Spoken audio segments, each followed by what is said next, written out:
+2 കഴിഞ്ഞ് ഒരുപാട് കുട്ടികൾ ഓപ്റ്റ് ചെയ്യുന്ന കോഴ്സുകളാണ് CA, CMA, ACCA പോലുള്ള അക്കൗണ്ടിങ് ബേസ്ഡ് ആയിട്ടുള്ള കോഴ്സുകൾ. നമുക്കറിയാം ഏറ്റവും മികച്ച തൊഴിൽ സാധ്യതയുള്ള കോഴ്സുകളാണ് ഇവ മൂന്നും എന്നതിൽ യാതൊരുവിധ സംശയമില്ല. പക്ഷെ പലപ്പോഴും ഈ കോഴ്സുകളെ സാധാരണ രീതിയിലുള്ള ഒരു കോഴ്സ് ആയിട്ടാണ് നമ്മൾ കണ്ടുവരുന്നത്. ആക്ച്വലി ഇവയെ കോഴ്സുകളെക്കാളും ഇതൊരു പ്രൊഫഷണൽ ക്വാളിഫിക്കേഷൻ ആണ്. അതായത് നിശ്ചിത ജോലി ചെയ്യാൻ വേണ്ടിയിട്ട് നമുക്ക് ഒരു പ്രത്യേക പ്രൊഫഷണൽ ക്വാളിഫിക്കേഷനുകൾ ആവശ്യമാണല്ലോ.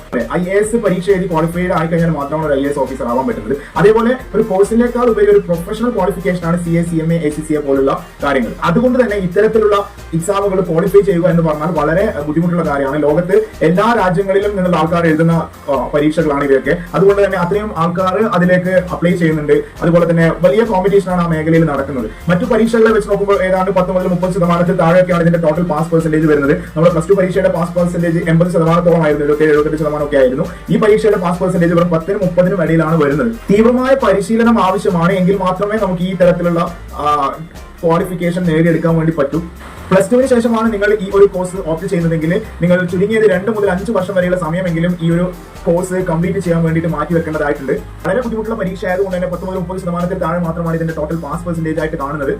അതുപോലെ തന്നെ പരീക്ഷ എഴുതുന്നതിനും അതിനുവേണ്ടി പ്രിപ്പയർ ചെയ്യാനുള്ള കോഴ്സ് ചെയ്യുന്നതിനും നമുക്ക് നല്ലൊരു തുക ചെലവാകുന്നുണ്ട്. പരീക്ഷയ്ക്കുള്ള രജിസ്ട്രേഷൻ ഫീസ് തന്നെ നല്ലൊരു തുകയാണ്. അതുപോലെ തന്നെ അതിനുവേണ്ടി പ്രിപ്പയർ ചെയ്യാനുള്ള കോഴ്സ് ഫീയും വളരെ കൂടുതലാണെന്ന് നമുക്ക് പറയാൻ വേണ്ടി പറ്റും. 1, 2, 3 തവണ നമ്മൾ ചില പരീക്ഷകൾ എഴുതേണ്ടി വരും. അതിനായി വീണ്ടും ഫീസ് അടക്കേണ്ട ഒരു സാഹചര്യം ഒക്കെ ഉണ്ടാവുന്നതാണ്. ഇങ്ങനെയൊക്കെ ആണെങ്കിൽ കൂടിയും നമുക്ക് വളരെ ചെറിയ പ്രായത്തിൽ തന്നെ ഒരു ഇന്റർനാഷണൽ കരിയർ സെറ്റ് ചെയ്യാൻ പറ്റുന്ന കോഴ്സുകളാണ് CA, ACCA, CMA പോലുള്ള കോഴ്സുകൾ. പക്ഷേ ആ ക്വാളിഫിക്കേഷൻ നേടിയെടുക്കുന്നതിന് വേണ്ടി നമ്മൾ വളരെ കഠിനമായിട്ടുള്ള പരിശ്രമം തന്നെ നടത്തേണ്ടതായിട്ടുണ്ട്. അപ്പൊ നമുക്ക് വളരെ ഇന്റൻസീവ് ആയിട്ടുള്ള സ്റ്റഡി ലോഡാണ് ഉണ്ടാവുക. അതായത് നമ്മൾ +2 പഠിച്ചതിനേക്കാളും ഏതാണ്ട് ഒരു 10 ഇരട്ടിയോളം കണ്ടന്റ് നമുക്ക് ക്ലിയർ ചെയ്യാനുണ്ടാവും. തന്നെ വളരെ ഇന്റൻസീവ് ആയിട്ടുള്ള സ്റ്റഡി ലോഡാണ് നമുക്ക് ഉണ്ടാവുക. അതായത് നമ്മൾ +2 പഠിച്ചതിന്റെ ഒരു 10 ഇരട്ടിയെങ്കിലും കൂടുതൽ പഠിക്കേണ്ടി വരും. ഈ കോഴ്സുകൾ ഓപ്റ്റ് ചെയ്യുമ്പോൾ നമ്മുടെ ജീവിതം നമ്മുടെ ഒരു +2 ലൈഫിൽ നിന്നും പൂർണ്ണമായി വ്യത്യസ്തമായിട്ടുള്ള ഒന്നായിട്ട് നമ്മൾ മാറ്റേണ്ടതായിട്ടുണ്ട്. നമ്മുടെ ജീവിതത്തിൽ ഒരു സ്ട്രോങ് ഡിസിപ്ലിൻ ആവശ്യമാണെങ്കിൽ മാത്രമേ നമുക്ക് ഈ ഒരു പരീക്ഷയെ അപ്രോച്ച് ചെയ്യാൻ പറ്റൂ. കാരണം നമ്മൾ ഒരു ദിവസത്തിൽ ചുരുങ്ങിയത് ഇത്ര മണിക്കൂറെങ്കിലും വളരെ ഡിസിപ്ലിൻഡ് ആയിട്ട് പഠിക്കേണ്ടതായിട്ടുണ്ട്. കോഴ്സ് കഴിയുന്നത് വരെ യാതൊരുവിധ ഡിസ്ട്രാക്ഷനും നമ്മുടെ പേഴ്സണൽ ലൈഫിൽ പാടില്ല. നമ്മൾ ഇതിനു വേണ്ടി ഇറങ്ങി തിരിച്ചു കഴിഞ്ഞാൽ പൂർണ്ണമായും അതിനു വേണ്ടി തന്നെ ഫോക്കസ്ഡ് ആയിരിക്കണം. അതുപോലെ തന്നെ നല്ല ടൈം മാനേജ്മെന്റ് ആവശ്യമാണ്. നമുക്കൊരു ദിവസം ലഭിക്കുന്ന 24 മണിക്കൂറിൽ ഏറ്റവും കൂടുതൽ സമയം ചെലവഴിക്കേണ്ടത് പ്രിപ്പയർ ചെയ്യുന്നതിനും മോഡൽ എക്സാം എഴുതുന്നതിനും ഒക്കെ വേണ്ടിയിട്ടായിരിക്കണം.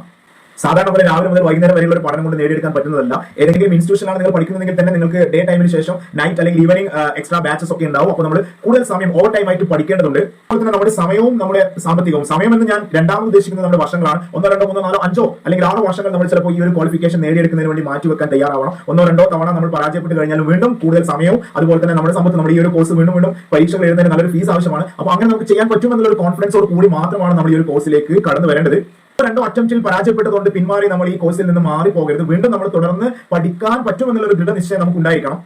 ഇത്രയും അട്രാക്റ്റീവ് ആയിട്ടുള്ള പ്രൊഫഷൻ ആയതുകൊണ്ട് തന്നെ നമുക്കറിയാം നമ്മുടെ നാട്ടിൽ ഒരുപാട് ഇൻസ്റ്റിറ്റ്യൂട്ടുകൾ മത്സരിച്ച് ഈ ഒരു കോഴ്സിന് ആളെ ചേർക്കാനുള്ള പ്രവണത കാണിക്കുന്നതായിട്ട് നമുക്ക് കാണാം. അപ്പോൾ നമ്മൾ വളരെ ശ്രദ്ധിക്കണം ഏത് ഇൻസ്റ്റിറ്റ്യൂട്ട് തിരഞ്ഞെടുക്കും, ഏത് കോഴ്സ് തിരഞ്ഞെടുക്കും എന്നുള്ള ഈ ഒരു കാര്യത്തിൽ. ഒരുപാട് പരസ്യങ്ങളും ഒരുപാട് ക്യാമ്പയിൻ, സെമിനാർ, പ്രോഗ്രാമുകളൊക്കെ നിങ്ങളെ ഫോളോ ചെയ്യുന്നുണ്ടാവും. പക്ഷെ നിങ്ങൾ വളരെ യുക്തിപൂർവ്വമായിരിക്കണം നിങ്ങൾ ഇതിൽ തീരുമാനം എടുക്കേണ്ടത് ഇങ്ങനെ ഒരു കോഴ്സിനെ സമീപിക്കുമ്പോൾ. അപ്പോൾ എന്തുകൊണ്ടും വളരെ മികച്ച ഒരു കോഴ്സാണ്. പക്ഷെ നമ്മുടെ ജീവിതത്തിൽ ഒരുപാട് മാറ്റങ്ങൾ വരുത്തി പഴയ നിങ്ങളിൽ നിന്നും പുതിയൊരു ആളായിട്ട് മാത്രമേ നിങ്ങൾക്ക് ഈ ഒരു കോഴ്സിലേക്ക് കടന്നു വരാൻ പറ്റൂ. അപ്പോൾ നിങ്ങൾ പരിശ്രമിച്ച് കഴിഞ്ഞാൽ പൂർണ്ണമായിട്ട് നിങ്ങൾക്ക് വിജയം കൈവരിക്കാൻ പറ്റുന്നതാണ്. അപ്പോൾ നല്ല തയ്യാറെടുപ്പോടുകൂടി, നല്ലൊരു മൈൻഡ് സെറ്റോട് കൂടി, ഉറച്ച തീരുമാനമായിട്ട് നിങ്ങൾക്ക് ഈ ഒരു കോഴ്സിലേക്ക് കടന്നു വരാൻ പറ്റട്ടെ എന്ന് മാത്രം ആശംസിക്കുന്നു. All the best.